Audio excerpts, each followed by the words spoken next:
नमस्कार दोस्तों, मैं दीपिका आप सभी का स्वागत करती हूं आपके अपने चैनल आपकी बैठक में। तो आज है टोक्यो ओलंपिक्स का डे 2 यानी कि 24 जुलाई और इस वीडियो में हम बात करेंगे कि टोक्यो ओलंपिक्स के डे 2 पर भारतीय खिलाड़ियों ने कैसा कैसा परफॉर्म किया, किस किस के साथ उनके मुकाबले थे और उनके क्या रिजल्ट्स रहे और आने वाले दिनों में उनके किन खिलाड़ियों से मैचेस रहेंगे। तो चलिए अपनी वीडियो अब स्टार्ट करते हैं। तो इस वीडियो में हम सबसे पहले बात करते हैं वेट लिफ्टिंग की। तो वेट लिफ्टिंग इवेंट में भारत की ओर से केवल और केवल एक महिला वेट लिफ्टर ने टोक्यो ओलंपिक्स के लिए क्वालिफाई किया था और वो थी मीराबाई चानू। जी हाँ दोस्तों, आज वेट लिफ्टिंग के 49 केजी इवेंट में मीराबाई चानू ने अपने नाम सिल्वर मेडल कर लिया है और हम एक तरीके से ये भी कह सकते हैं कि टोक्यो ओलंपिक्स का डे 2 भारत की ओर से मीराबाई चानू के नाम रहा। उन्होंने 21 साल पुराना भारत का इंतजार भी आज खत्म कर दिया है। 21 साल से भारत ने ओलंपिक्स में वेट लिफ्टिंग इवेंट में कोई भी मेडल नहीं जीता था, लेकिन आज मीराबाई चानू ने अपने नाम सिल्वर मेडल करके ये इंतजार को भी एक फुल स्टॉप रोक दिया है। जी हाँ दोस्तों, अगर हम बताएं मीराबाई चानू ने टोटल 202 किलो का जो वेट है वो लिफ्ट किया था, 87 केजी प्लस 115 केजी। 2 राउंड्स की हम बात कर रहे हैं। पहले में उन्होंने 87 केजी था उनका मैक्सिमम और दूसरे राउंड में था उनका 115 किलो। साथ ही वो पहली भारतीय महिला वेट लिफ्टर बनी है जिन्होंने ओलंपिक्स में सिल्वर मेडल अपने नाम किया है। बाकी अगर हम गोल्ड मेडलिस्ट और ब्रॉन्ज मेडलिस्ट की बात करते हैं तो गोल्ड मेडल चाइना की खिलाड़ी जी हुई ने अपने नाम किया है। उन्होंने टोटल 210 किलो का जो वेट है वो लिफ्ट किया। दूसरे नंबर पे बात करें तो भारत की मीराबाई चानू रही और अगर हम ब्रॉन्ज मेडलिस्ट की बात करते हैं तो वो Indonesia weight lifter WC Ayesha ने अपने नाम किया है।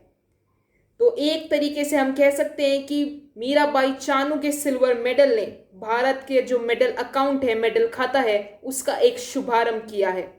तो चलिए अब बात करते हैं हम अगले इवेंट की जो कि है शूटिंग। तो शूटिंग इवेंट में भारत की ओर से काफी निराशाजनक प्रदर्शन रहा है। जी हाँ दोस्तों, शूटिंग के 10 मीटर एयर पिस्टल में भारत की ओर से 2 शूटर्स ने क्वालिफाई किया था, वो थे सौरभ चौधरी और अभिषेक वर्मा। पहले बात करते हैं सौरभ चौधरी की, जिनसे काफी उम्मीद लगाई जा रही थी। सौरभ चौधरी ने 10 मीटर एयर पिस्टल के क्वालिफिकेशन राउंड्स में टॉप करते हुए फाइनल्स में अपनी जगह बनाई, लेकिन फाइनल्स में वह अपनी फॉर्म को बरकरार नहीं रख पाए और उन्हें 7वीं पोजीशन से ही संतोष करना पड़ा। वहीं बात करते हैं उनके रूममेट और दूसरे भारतीय शूटर यानी कि अभिषेक वर्मा की। तो क्वालिफिकेशन राउंड में वो 17वीं यानी कि 17th प्लेस पर रहे, जिसके कारण वो फाइनल्स में अपनी जगह बनाने में सक्षम नहीं रहे और क्वालिफिकेशंस में उन्होंने 575 पॉइंट्स अपने नाम किए। वुमेन्स 10 मीटर एयर राइफल में कुछ ज़्यादा अच्छा प्रदर्शन ना होने के बाद सारी जिम्मेदारी और दारोमदार सौरभ चौधरी के ऊपर था और उम्मीद लगाई जा रही थी कि जिस तरह की फॉर्म में वो क्वालिफिकेशन राउंड में चल रहे थे उससे वो अपने नाम एक मेडल तो ज़रूर करेंगे। लेकिन बात करें उनके फॉर्म की फाइनल्स में तो वो 7वीं पोजीशन पर रहकर एलिमिनेट हुए। उनके टोटल पॉइंट्स 137.4 थे। उससे पहले कुछ शॉट्स की बात करते हैं तो पहले 5 शॉट में वो 8वें स्थान पर थे, यानी कि आखिरी स्थान पर। उस समय उनके पॉइंट्स की बात करते हैं तो 47.7 पॉइंट्स के साथ वो 8th प्लेस पर थे।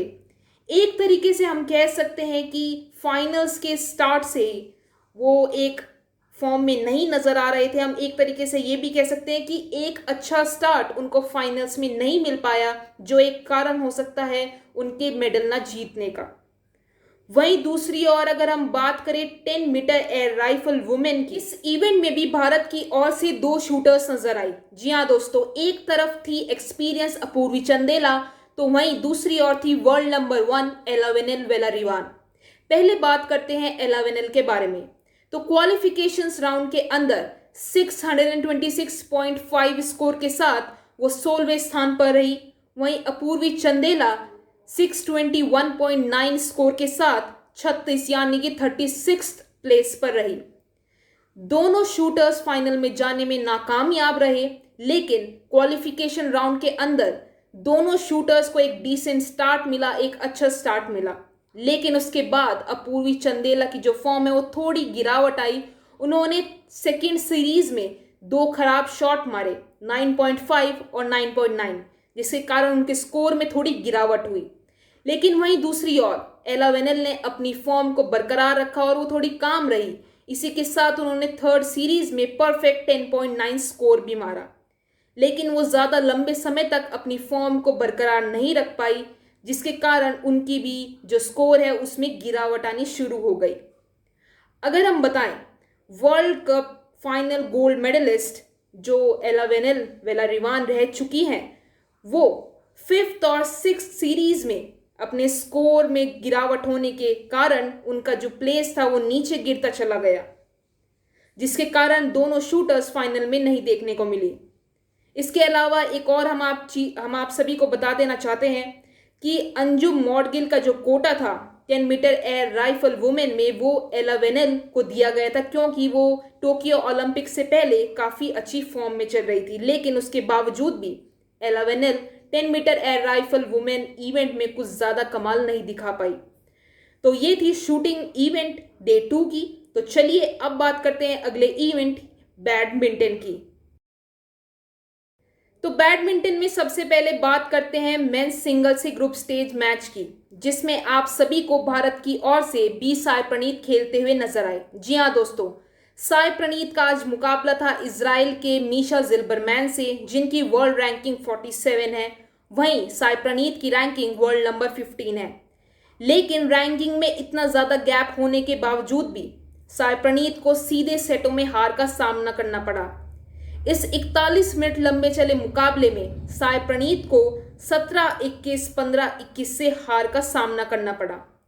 वहीं अगर हम बताएं तो साई प्रणीत का अगला मुकाबला नीदरलैंड के खिलाड़ी मा केल्जो से होने वाला है, जिनकी वर्ल्ड रैंकिंग 29 है।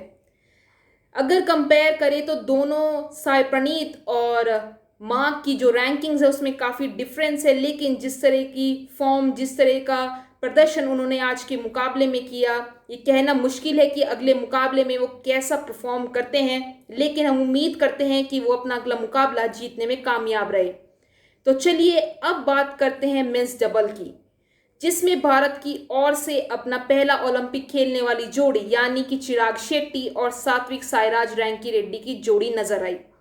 उनका मुकाबला वर्ल्ड नंबर 3 चाइनीज ताइपे की जोड़ी से था, लेकिन उन्होंने चाइनीज ताइपे की जोड़ी को हैरान कर दिया। जी हाँ दोस्तों, इस वर्ल्ड नंबर 10 जोड़ी ने वर्ल्ड नंबर 3 जोड़ी को हरा दिया है।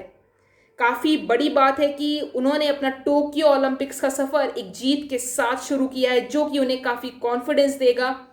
बाकी अगर हम बताएं तो ये मुकाबला काफ़ी अच्छा रहा, काफ़ी मज़ेदार रहा। ये मुकाबला 3 सेट तक गया। थोड़ा डिटेल में अगर हम बात करें तो पहले सेट में भारत ने 21-16 से बढ़त बनाई। उसके बाद दूसरे सेट में चाइनीज ताइपे के खिलाड़ियों ने 21-16 से जीत लिया, यानी कि 1-1 सेट दोनों तरफ हो गया। उसके बाद बात आती है तीसरे सेट की और आखिरी सेट की, जो कि काफ़ी मज़ेदार मुकाबला रहा। जी हाँ दोस्तों, भारत की ओर से काफ़ी अनफोर्स एरर्स देखने को मिले, जिसके कारण ये मुकाबला 27-25 पे जाकर थमा, जिसके साथ भारतीय जोड़ी ने अपनी जीत हासिल कर ली। काफ़ी बड़ी बात थी कि चाइनीज ताइपे की जोड़ी को इस पहली बार ओलंपिक में खेलने वाली जोड़ी ने हरा दिया, क्योंकि चाइनीज ताइपे की जोड़ी ओलंपिक शुरू होने से पहले बैक टू बैक अपने नाम टाइटल्स करती हुई आ रही थी। जितने भी योनेक्स के टूर्नामेंट्स थे, BWF की सीरीज थी, उनमें उन्होंने अपने नाम काफ़ी टाइटल्स किए। लेकिन उसके बावजूद भी इस 1 घंटा 6 मिनट चले मुकाबले में भारत ने अपने नाम जीत हासिल की, जो कि इस नई जोड़ी को, इस मेंस जोड़ी को काफ़ी कॉन्फिडेंस देगा और इनको बूस्टअप करेगा अगले आने वाले मुकाबलों के लिए। तो चलिए अब बात करते हैं अगले स्पोर्ट की, अगले इवेंट की, जो कि है टेबल टेनिस। टेबल टेनिस के वुमेन्स सिंगल्स राउंड 1 में भारत की ओर से 2 टेबल टेनिस खिलाड़ी खेलती हुई दिखाई दी। एक तरफ थी मनिका बत्रा तो वहीं दूसरी ओर थी सुतीर्था मुखर्जी। पहले बात करते हैं मनिका बत्रा के मुकाबले की। तो मनिका का मुकाबला ग्रेट ब्रिटेन के खिलाड़ी टिनटिन हो से था। उन्होंने काफी आसानी से यह मुकाबला अपने नाम किया। वहीं अगर सुतीर्था मुखर्जी की बात करते हैं तो उनका मुकाबला स्वीडन की खिलाड़ी लिंडा से था। पहला सेट हारने के बाद सुतीर्था ने काफी अच्छा कमबैक किया और ये मुकाबला अपने नाम किया। वहीं अगर बात करते हैं मिक्स डबल्स की, जिसमें भारत की ओर से शरद कमल और मनिका बत्रा की जोड़ी खेलती हुई दिखाई दी। उन्हें राउंड ऑफ 16 के मैच में स्ट्रेट गेम्स में हार का सामना करना पड़ा। उनका मुकाबला वर्ल्ड नंबर 1 चाइनीज ताइपे की जोड़ी से था, जिसके आगे भारतीय जोड़ी टिकने में असमर्थ रही। तो चलिए अब बात करते हैं अगले इवेंट की, जो कि है जूडो। तो जूडो के इवेंट में भारत की ओर से केवल और केवल एक भारतीय महिला जूडो खिलाड़ी ने क्वालिफाई किया था, जो कि थी सुशीला देवी। जी हाँ दोस्तों, आज सुशीला देवी का मुकाबला हंगरी की खिलाड़ी ईवा से था, जिसमें भारतीय जूडो खिलाड़ी को हार का सामना करना पड़ा। उन्हें 48 केजी एलिमिनेशन राउंड ऑफ 32 के मुकाबले में हार का सामना करना पड़ा और वो इस जूडो के खेल से बाहर हो गई। तो चलिए अब बात करते हैं अगले इवेंट की, अगले स्पोर्ट की, जो कि है रोइंग। तो रोइंग इवेंट के light weight men's double sculls के हीट्स में भारत की ओर से अरविंद सिंह और अर्जुन जाट की जोड़ी दिखाई दी। उन्होंने इस हीट्स में 5वां स्थान अपने नाम किया। तो चलिए अब बात करते हैं अगले इवेंट की, जो कि है आर्चरी। तो आर्चरी इवेंट के आज मिक्स टीम इवेंट्स देखने को मिले, जिसमें भारत की ओर से दीपिका कुमारी और प्रवीण जाधव की जोड़ी कंपीट करती हुई दिखाई दी। सबसे पहले भारतीय जोड़ी का मुकाबला चाइनीज ताइपे की जोड़ी से था 1/8 एलिमिनेटर्स राउंड में, जिसमें भारतीय जोड़ी ने काफी आसानी से जीत हासिल की। लेकिन उसके बाद बात करते हैं क्वार्टर फाइनल्स की। तो क्वार्टर फाइनल्स में भारतीय जोड़ी का मुकाबला कोरिया के पैर से था, कोरिया की जोड़ी से था, जिसमें भारत को 2-6 से हार का सामना करना पड़ा और वो अगले राउंड में यानी कि सेमीफाइनल्स में जाने में असफल रहे। तो चलिए अब बात करते हैं टेनिस की। टेनिस इवेंट में भारत की ओर से आज सुमित नागल का मुकाबला था, जिसमें उन्होंने जीत हासिल की, जो कि उन्हें भारत की ओर से तीसरा टेनिस खिलाड़ी बनाता है ओलंपिक के अंदर मेंस सिंगल्स मैच जीतने वाला। साथ ही 25 साल के अंदर वो पहले भारतीय बने हैं ऐसा कर दिखाने वाले। उन्होंने डेनिस इस्तोमिन को 3 सेटर में हराया और अब उनका अगला मुकाबला world number 2 tennis player Daniel से है, जो कि राउंड 2 में होने वाला है। तो चलिए अब बात करते हैं अगले इवेंट बॉक्सिंग की। तो बॉक्सिंग इवेंट में आज मेंस वेल्टरवेट राउंड ऑफ 32 खेले गए, जिसमें भारत की ओर से विकास कृष्ण यादव कंपीट करते हुए दिखाई दिए। उनका मुकाबला जापान के बॉक्सर ओकाजावा से था, लेकिन इस मुकाबले में भारतीय बॉक्सर को 5-0 से हार का सामना करना पड़ा। जी हाँ दोस्तों, काफी बुरी हार का सामना करना पड़ा। जापान के बॉक्सर ने शुरुआत से ही इस खेल को, इस मैच को डोमिनेट किया। इतना ही नहीं, उन्होंने विकास को कुछ ऐसा पंच भी मारा कि उनको यहाँ पे आंख के ऊपर भी कट आ गया और वो उनको ब्लीडिंग भी होने लगी। लेकिन उसके बावजूद भी विकास कृष्ण यादव को हार का ही सामना करना पड़ा। तो चलिए अब बात करते हैं अगले इवेंट की, जो कि है तो हॉकी इवेंट में सबसे पहले भारत की मेंस टीम का मुकाबला था, जो कि न्यूजीलैंड की टीम के खिलाफ था। इसमें अगर हम बताएं तो भारत ने 3-2 से जीत हासिल की। इसमें सबसे पहले बात करते हैं भारत की ओर से लगे 3 गोल्स की। तो सबसे पहला गोल रुपिंदर पाल सिंह ने मारा, जो कि एक पेनल्टी शॉट के थ्रू था। बाकी के 2 गोल्स हरमनप्रीत सिंह ने दागे। अगर बताएं, न्यूजीलैंड की टीम शुरुआती समय में 1-0 से लीड में चल रही थी, जिसके बाद भारत को पेनल्टी शॉट मिला, जो कि रुपिंदर पाल सिंह ने खेला और उसको एक गोल में तब्दील कर दिया, जिसके साथ दोनों टीमें 1-1 के ड्रॉ पर आ गई। उसके बाद न्यूजीलैंड की टीम काफी संघर्ष करती हुई दिखाई दी और वहीं भारत की टीम के गोलकीपर पी श्रीजेश की भी काफ़ी तारीफ करनी होगी। उन्होंने काफ़ी ज़्यादा गोल्स रोके और गजब के गोल्स रोके, जिसके कारण भारत जीतने में सक्षम रही और भारत ने ये मुकाबला अपने नाम कर लिया। तो चलिए अब बात करते हैं वुमेन्स हॉकी टीम मुकाबले की। तो भारतीय वुमेन हॉकी टीम का मुकाबला आज नीदरलैंड्स के खिलाफ खेला गया, जो कि अभी हाल ही में खत्म हुआ है।